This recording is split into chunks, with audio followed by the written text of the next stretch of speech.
আসসালামু আলাইকুম। আজকে আমাদের কাছে একটি সনি এলইডি টিভি এসেছে। টিভিতে সমস্যা আপনারা দেখতে পাচ্ছেন। টিভিটি কিন্তু খুব একটা ক্লিয়ার নেই, ঝিরঝির করছে, আর মানুষের চেহারা কিন্তু স্পষ্ট বোঝা যাচ্ছে না।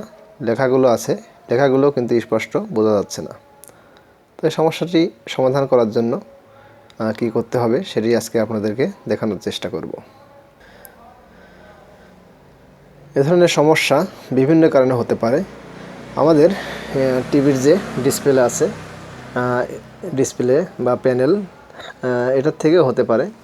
আবার আমাদের টিভির যে কার্ড বা মাদারবোর্ড যেটি বলেন, আবার দেখুন আমাদের এখানে টিকন বোর্ড আছে, টিকন বোর্ড অথবা এই যে এলভিডিএস কেবল, এগুলোর থেকেও এ ধরনের সমস্যা হয়ে থাকে। অনেক সময় ডিসপ্লে থেকে যদি হয় বা এই এলভিডিএস কেবল ঘুরিয়ে ফিরিয়ে কিছু কাজ করলে অনেক সময় ঠিক হয়ে যায়। তো কয়েকটা পদ্ধতি আছে এই সমস্যাটি সমাধান করার। তো আমি প্রথম যে পদ্ধতিটি অবলম্বন করব সেটি আপনাদেরকে দেখাচ্ছি, ধাপে ধাপে দেখানোর চেষ্টা করছি। প্রথমেই আমি এই সমস্যাটি রিমোট অথবা সফটওয়্যার দিয়ে দেখব কার্ডের থেকে হচ্ছে কিনা। প্রথমে রিমোট দিয়ে যদি আমি দেখি, তাহলে টিভিটির সার্ভিস মেনুতে আমাকে প্রবেশ করতে হবে।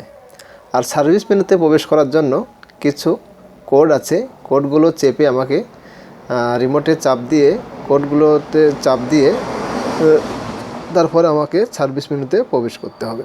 তো আমি প্রথমেই কমন যে কোডটি সেটি চাপার চেষ্টা করছি। আমাদের রিমোটে মেনু বাটন আছে, মেনু দিয়ে দেখুন আমাদের রিমোটে মেনু বাটন আছে, মেনু 1 1 4 7। তো আমি চাপ দিচ্ছি প্রথমে, দেখুন মেনু 4টি এসে গেছে। তো আমাকে চাপতে হবে 1 1 4 7।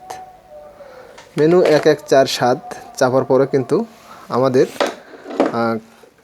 যে সার্ভিস মেনুটি, ফ্যাক্টরি সেটিংটি, সেটি কিন্তু আসলো না।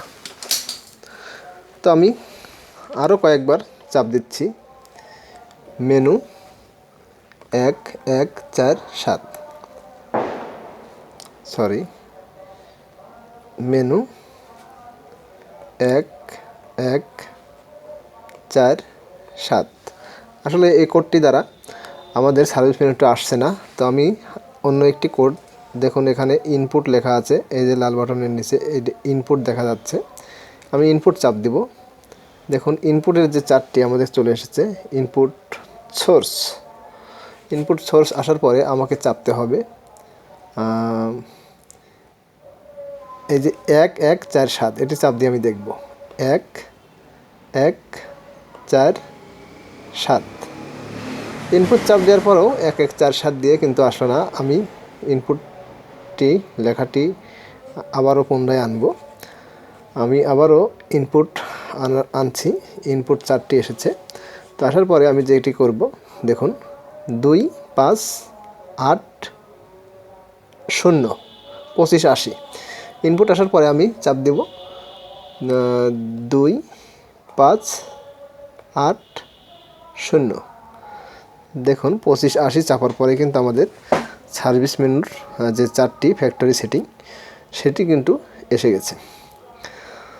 তো এই যে লেখাগুলো আছে, দেখুন লেখাগুলো কিন্তু স্পষ্ট না, লেখাগুলো কেমন যেন নেগেটিভ দেখা যাচ্ছে, ছবিগুলো নেগেটিভ দেখা যাচ্ছে।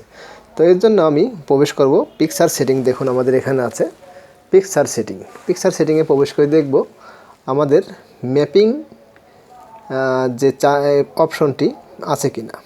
পিকচার সেটিংয়ে আমরা গেছি, এখন আমরা ইন্টার প্রবেশ করে ওকে করছি। আমাদের এখানে ম্যাপিং নামে কোনো অপশন নেই। তো আমরা মেনু চাপ দিয়ে ব্যাকে আসব, মেনু চাপ দিলে আমাদের কিন্তু আবার পিকচার সেটিংয়ে এসে গেছি। তো আমরা নিচের বাটনে চাপ দিয়ে নিচে যাব, জেনারেল সেটিং। তো আমরা জেনারেল সেটিংয়ে ওকে করব। দেখুন ওকে বাটনটি আমরা চাপ দিচ্ছি। ওকে বাটন চাপার পর এখানেও কিন্তু ম্যাপিং যে অপশনটি সেটি কিন্তু নেই, বা প্রিসেট সেটিং, এই প্রিসেট মোড এরকম কোনো লেখা নেই। তো আমি আবারও ব্যাকে যাচ্ছি, আমাদের মেনু বাটনটি চাপ দিচ্ছি। মেনু দিয়ে কিন্তু আমাদের ব্যাকে আসতে হবে। তো আমি যেটি যাব সেটি হচ্ছে প্যানেল সেটিং। প্যানেল সেটিংয়ে আমি যাওয়ার জন্য আমি আবারও আমাদের ডাউন বাটনটি চাপ দিচ্ছি। ডাউন বাটনে চাপ দিয়ে আমি আবারও ওকে বাটন চাপ দিচ্ছি। প্যানেল সেটিংয়ে অপশনটি কিন্তু আমাদের প্যানেল সেটিংয়ে সিলেক্ট হয়েছে। আমি এখন ওকে করব। ওকে করার পর দেখুন আমাদের প্রিসেট প্যানেল আইডি এই একটি অপশন এসেছে। এই অপশন দিয়ে আমাদের কাজ হতে পারে।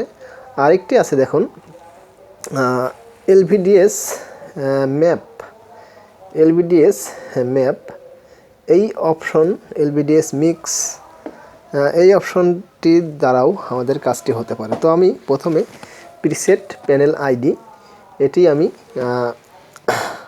আমাদের লেফট বাটন দিয়ে পরিবর্তন করব। দেখুন প্রিসেট প্যানেল আইডিতে আমার সিলেক্ট করাই আছে। তো আমি এখন এই যে আমাদের লেফট এবং রাইট এই দুইটি বাটন আছে, আমি রাইট বাটনটি চাপ দিচ্ছি। দেখুন রাইট বাটনটি চাপ দিলে আমাদের ডিসপ্লে থেকে সব লেখা কিন্তু চলে গেল, ছবিও চলে গেল। তো আমি আবারও এই রাইট বাটন চাপ দিব, আবারও এসেছে। আগে কিন্তু আমাদের এই লেখাটি উজ্জ্বল ছিল, এখন কিন্তু লেখাটি একটু চেঞ্জ হয়েছে। তার মানে আমরা বুঝতে পারছি আমাদের কাজে কিছু একটা পরিবর্তন ঘটছে। তো আমি চেষ্টা করব আবারও এই রাইট বাটনটি চাপার, যতক্ষণ পর্যন্ত ক্লিয়ার না পাই। আমি আশা করি এইভাবেই আমাদের টিভিটি ওকে হয়ে যাবে। তো আমি এই রাইট বাটনটি আবারও চাপছি। দেখুন রাইট বাটনটি চাপ দেওয়ার পর আমাদের টিভিটি আবারও কালো হয়ে গেল, এবং আবারও চাপ দিলাম আবারও। দেখুন এখনও পর্যন্ত ক্লিয়ার হয়নি, নেগেটিভ নেগেটিভ আছে ছবিটি। 4 নাম্বার কিন্তু 7 এসে গেছে। তো আমি আবারও 4 নাম্বার পরিবর্তন করছি এই রাইট বাটন চাপ দিয়ে। দেখুন 4 নাম্বার 8, 8এও কালো। 9 দেখুন 9 এসে গেছে। 9-এ আমি আর একটু পরিবর্তন দেখছি, কিন্তু ছবিটি এখনও ক্লিয়ার হয়নি।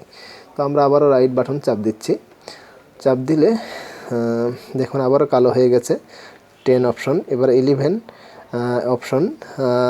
11 অপশনে কিন্তু আমাদের এখন পর্যন্ত ছবিটি ক্লিয়ার মনে হচ্ছে না, লেখাটি একটু লেখাটিও অস্পষ্ট। আমি আবারও রাইট বাটন চাপ দিচ্ছি। দেখুন রাইট বাটন চাপ দিলে আমাদের আবারও টিভিটি কালো হয়ে গেছে। আবার আমরা চাপ দিলাম, দেখুন 0 প্রিসেট প্যানেল আইডি 0 এসেছে, আর ছবিটি মনে হচ্ছে অনেকটা ক্লিয়ার হয়ে গেছে, লেখাটিগুলোও কিন্তু পরিষ্কার। তো আমি দেখব আরও একটু ক্লিয়ার হয় কিনা। তো আমি আবারও এই রাইট বাটনটি চাপ দিচ্ছি। দেখুন রাইট বাটনটি চাপ দিলাম, আমাদের প্রিসেট প্যানেল আইডি কিন্তু 1-1-এও কিন্তু আমাদের ছবিটি ক্লিয়ার আছে মোটামুটি। তো আমি আবারও রাইট বাটনটি চাপ দিচ্ছি। রাইট বাটনটি চাপ দেওয়ার পরে দেখুন আমাদের ডিসপ্লেটি কালো হয়ে গেছে, কোনো ছবি নেই। এবং আবারও সেই 3 নাম্বার প্রথমে যে ছিল প্যানেল প্রিসেট প্যানেল আইডি, সেখানে কিন্তু আবারও আমাদের ছবিটি নেগেটিভ দেখা যাচ্ছে, অস্পষ্ট। তো আমি এখন আর রাইট বাটন চাপ দেবো না, আমি এখন লেফট দিয়ে 1 যে অপশনটি সেইখানে যাব।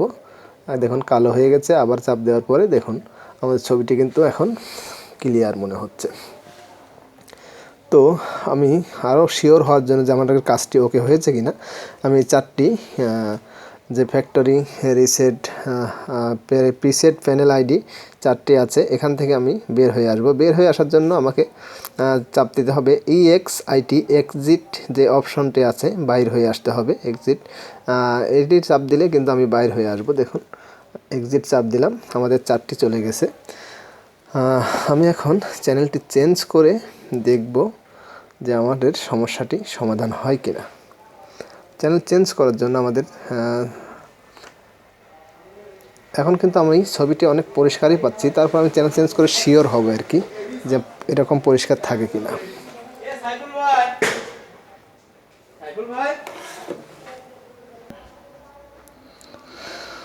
চ্যানেল চেঞ্জ করে দেখতে পেলাম যে আমাদের ছবিগুলো কিন্তু ওকে আছে এবং আমাদের কাজটি সফল হয়েছে।